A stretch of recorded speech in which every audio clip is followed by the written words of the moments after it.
एक बार एक गांव था जहां कोई महात्मा जल्दी जाता नहीं था। उड़िया बाबा जी महाराज को कुछ संतों ने मना किया, उस गांव में मत जाना।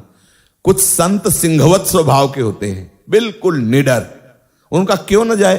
बोले वहां बहुत तार्किक लोग हैं और महात्मा को चैन से नहीं रहने देते, तर्क के द्वारा परास्त करते हैं और उदंडता है। तो उड़िया बाबा ने सोचा ऐसी जगह तो जरूर जाना चाहिए, क्योंकि ऑपरेशन होना चाहिए। तो बाबा पहुंचे तो ऐसा ही था कि जैसे मधुमक्खियां छत्ते पे भिलमिलाती है ना, ऐसे ही आ गए विद्वान लोग सब, और ये प्रश्न वो प्रश्न, मौन शांत। महापुरुषों का प्रभाव होता है।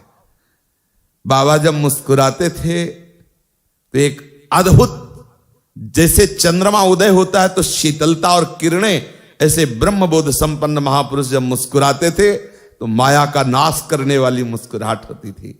बड़ा चित्त को लुभायमान करने वाला आकर्षण था पूज्य श्री उड़िया बाबा। यद्यपि कोई ऐसी बाह्य सौंदर्यता नहीं, दांत बाहर निकले हुए थे, पर ऐसी आकर्षण वृत्ति की पूछो मत। वो हृदय जानता है कि कैसा भगवत प्राप्त महापुरुषों में आकर्षण होता है। बाबा ने कहा आप लोग सब निश्चय करो और वो प्रश्न करो जो आपको परेशान कर रहा हो।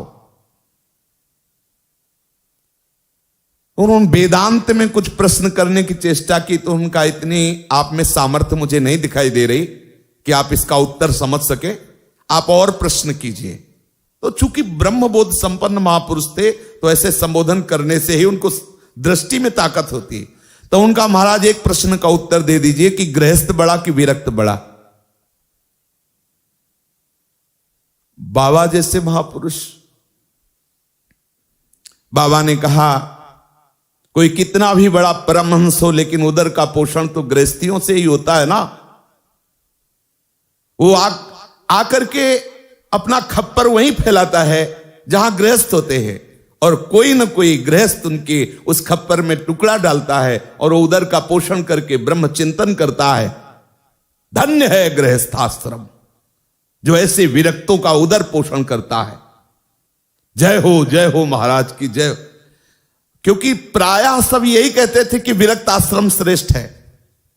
बाबा ने कहा कोई भी विरक्त हो पैदा तो गृहस्थी के यहां ही होता है, इसलिए धन्य है गृहस्थाश्रम। जय हो महाराज। और बोले धन्य है वो विरक्त जो ऐसे गृहस्थों के टुकड़े लेकर उनको निष्पाप कर देता है और अपनी दृष्टि से उनको भगवत मार्ग प्रशस्त कर देता है। अब आप ही निश्चय करो कौन बड़ा है। आश्चर्यचकित हो गए, क्योंकि पहले मंडन किया कि गृहस्थ आश्रम क्या है और फिर बता दिया कि गृहस्थ आश्रम के उद्धार का उपाय क्या है। तो कौन सर्वश्रेष्ठ? साफ चरणों में गिरे महाराज।